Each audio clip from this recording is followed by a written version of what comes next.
তো হ্যালো বন্ধুরা, তো এখন শুভ বিকেলবেলা। তোমরা কি করছো? আর দেখো, আমার ছেলে স্কুল থেকে ফিরে পড়েছে। এই যে বাচ্চাদের যেটা ফোন হাতে, দেখতে পাচ্ছ তো, ফোনে মগ্ন।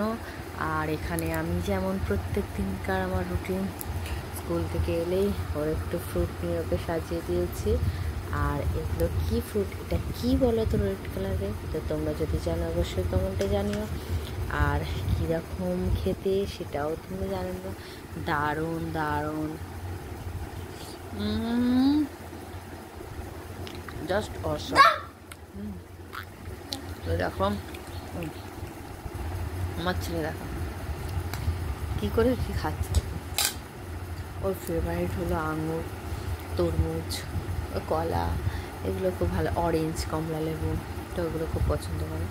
আর আমার ফেভারিট হলো সবেদা, তরমুজ, পেঁপে। আর এটা আমার বাপির থেকে পেয়েছি, কারণ আমার বাবা যে, তো সে তরমুজ বলো কি পেয়ারা, পেঁপে, এই জিনিসগুলো এত ভালোবাসে, তো চিন্তা করা।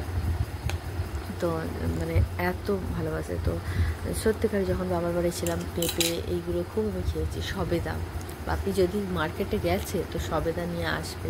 তো সেসব দিনগুলো সত্যি মনে পড়লে খুব ভালো লাগে। তো কেন মিথ্যে কথা বলবো, আমার হাজব্যান্ড যা আমি খেতে পছন্দ করি বলবে তুমি নিজেই পছন্দ করে নিয়ে আসো, না হলে ও নিয়ে আসে। তো এইভাবে দিন কাটাই। আর দেখো এক মানে কাশি। তো তোমরা কে কে খাবে চলে আসো, লোভ দেবে না কিন্তু, চলে আসো। আমার কিন্তু তাহলে পেটে ব্যথা করবে, চলে আসো তাড়াতাড়ি, আমি কিন্তু রেখে দিচ্ছি। আর এই যে আমি এখন খাচ্ছি, এর ওপর বিট নুন ছড়িয়ে দিয়েছি, এই যে বিট নুন দেখতে পাচ্ছ, তো দিয়ে জাস্ট লাগবে অসম। তো আমি খেয়ে নিই এখন। তো তারপরে আবার পরে দেখা হচ্ছে, ততক্ষণের জন্য টাটা।